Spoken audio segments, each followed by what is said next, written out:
High guys, welcome back to my channel বংশাই প্রিয়ালে সবাইকে স্বাগত। দেখতেই পাচ্ছ আমরা কলকাতা এয়ারপোর্টে চলে এসেছি। তো তোমাদেরকে বলেছিলাম কোথাও একটা যাচ্ছি আমরা, তো এবার আস্তে আস্তে বলবো কোথাও যাচ্ছি।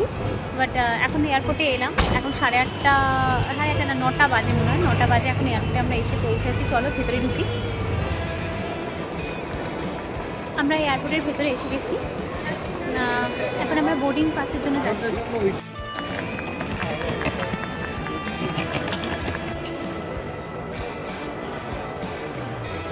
অনেকটাই লাইন পড়ে গেছে। আমাদের বোর্ডিং পাস হয়ে গেছে আর ইমিগ্রেশনে কমপ্লিট। এখন আমরা রাতে ডিনারটা সারছি সবাই মিলে। এই যে আমাদের যারা ফ্রেন্ডরা যারা এসছে, আমাদের সাথে যারা যাচ্ছে, একসঙ্গে ধরো 4 জনই যাচ্ছি। চলো এখন ডিনারটা কমপ্লিট করে নিই। এটা হলো আমাদের ডিনার।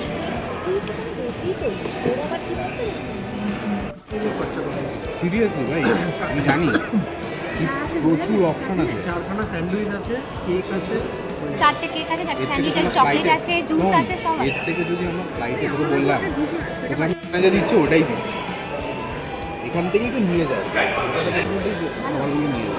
দিয়ে খাবো, দাঁড়াও। আগে রুটিটা খেয়ে নাও। বেলুনে তারপর মিক্স ভেজ নেবো। জিনিসটা আছে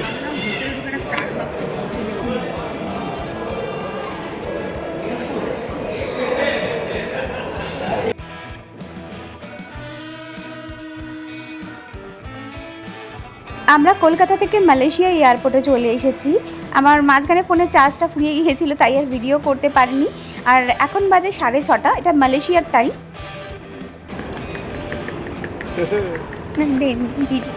অ্যাকচুয়ালি আমাদের ফ্লাইটটা ছিল 4 আওয়ার্সের, তাই এখন ইন্ডিয়ান টাইমে হয়তো 5টা মতো বাজে। এখন আমরা যাচ্ছি চেকিংয়ের জন্য। এবার চলো বলেই দিই তোমাদেরকে আমরা কোথায় ঘুরতে যাচ্ছি। আমরা এখান থেকে ইন্দোনেশিয়া ফ্লাইটে যাব। আমরা যাচ্ছি হলো বালি, ইন্দোনেশিয়া, সেটাই হলো আমাদের ডেস্টিনেশন। আর আমাদের ভায়া ফ্লাইট ছিল মালয়েশিয়া হয়ে, তো এখানে 2-2.5 ঘন্টা লেওভারও ছিল।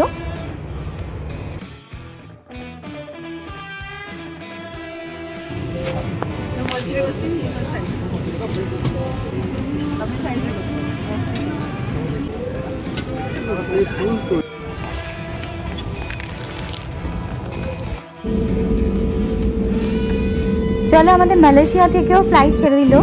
এখানকার টাইমে এখন বাজে 10:55। আমাদের 3 ঘন্টা ফ্লাইট আছে এখান থেকে।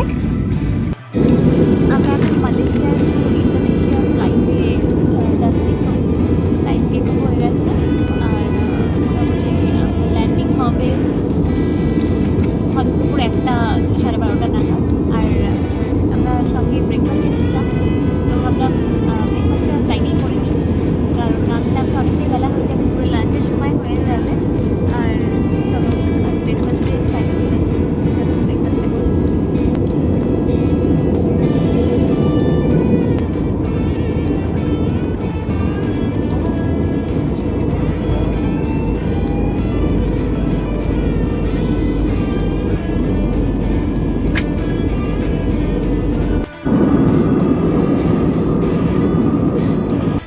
দেখো ওপর দিয়ে পুরো বালির ভিউটা কি অসাধারণ লাগছে, সিরিয়াসলি। এই রাস্তাটা সমুদ্রের উপর দিয়ে গেছে, দেখো পুরো মিডিলে, কি অদ্ভুত না?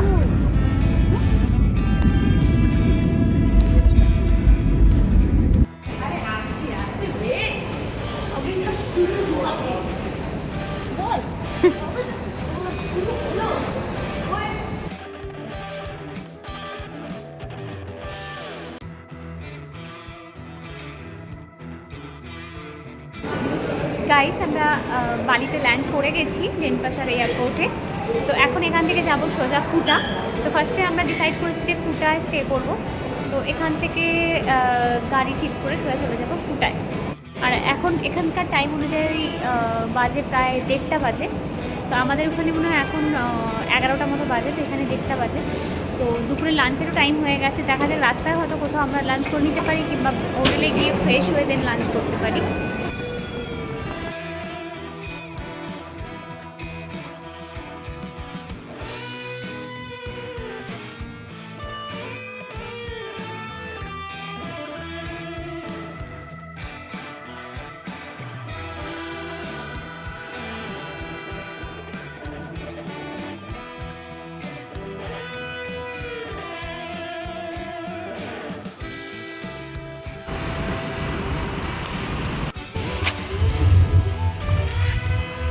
We'll get scooter rent locally in Kuta. Scooter rent. রাস্তাগুলো কি সুন্দর না, চারিদিকটা ঝকঝক করছে, মারাত্মক ফটো আসবে। আর এই যে সেই গেট, এইরকম মানে গেট এখানে প্রচুর আছে। চলো আমরা চলে এসেছি আমাদের রিসর্টে।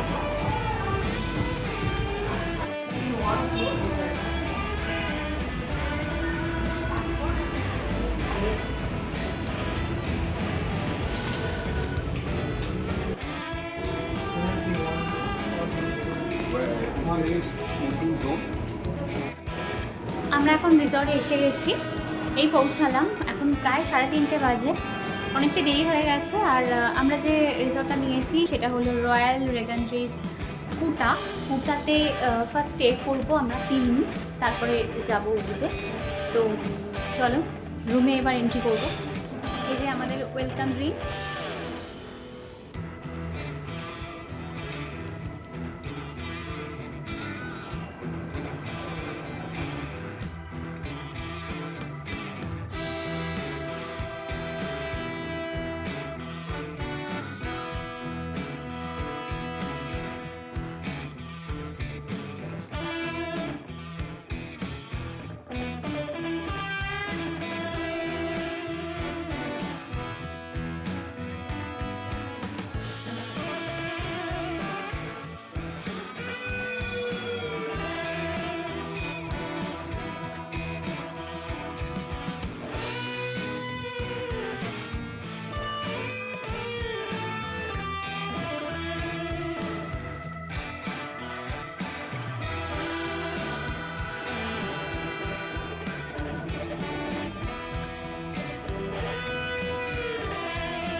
প্রাইসটা ভালো খারাপ না।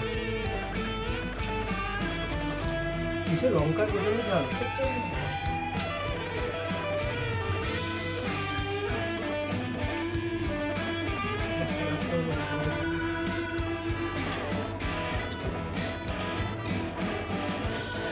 ভালো টেস্টটা হবে।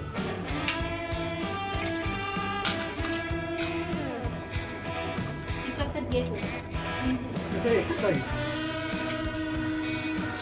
প্রথমে একটু এক্সট্রা কিছু না, এর মধ্যে ইনক্লুডিং। মানে 1 কাপ আমরা এখানে এসে আমাদের দুপুরের লাঞ্চটা অর্ডার করে নিয়েছি। এটা হলো নাসে গরিং, এখানকার একটা ফেমাস ডিশ। তো এটাতে আছে চিকেন ফ্রাইড রাইস, 2 রকমের স্যালাড, পাপড়, ডিমের পোচ আর চিকেন স্যাটে। প্রথম দিনে আমাদের এখানকার খাবারটা কিন্তু বেশ ভালোই লাগলো। পাওয়া যায় না ওখানে, আমরা তাদের বাংলা এসে যে হোটেলটা পেয়েছি ভালো হয়েছে। কিন্তু আমি যখন গিয়েছিলাম পেলিনে, আমরা বাইরে আমরা চিকেন পাইনি, একটা দুটোই রেস্টুরেন্ট আছে। বলেছে 15 দিন চিকেন বন্ধ। একটা দুটোই রেস্টুরেন্ট হতে পারে, ওখানে প্রবলেম আছে। একটা দুটোই রেস্টুরেন্ট ছিল, আমরা হ্যাঁ হোটেল, আমাদের হোটেলেই কিন্তু রেস্টুরেন্ট ছিল। আবার মিডিলে এরও আগে, মানে অনেক বছর আগে।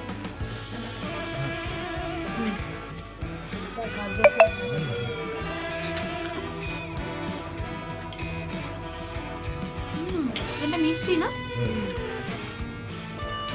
একদম মিষ্টি। গুড টেস্ট, মানে গুড়ের মতো। হ্যাঁ চিকেনটাকে বলতে পারি স্পাইসি। বড্ড মিষ্টি, আর কোনো টেস্ট হলে ভালো।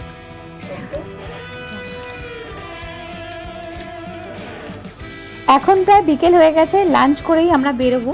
তা কোথায় যাব দেখার জন্য কিন্তু নেক্সট ব্লগটা অবশ্যই ফলো করো। আর আজকে একটা দারুণ জায়গাতে যাব, এটুকু তোমাদেরকে বললাম। আগে থেকে আমাদের প্ল্যানিং ছিল, তো সময় একদমই নষ্ট করব না, এক্ষুনি বেরিয়ে যাব।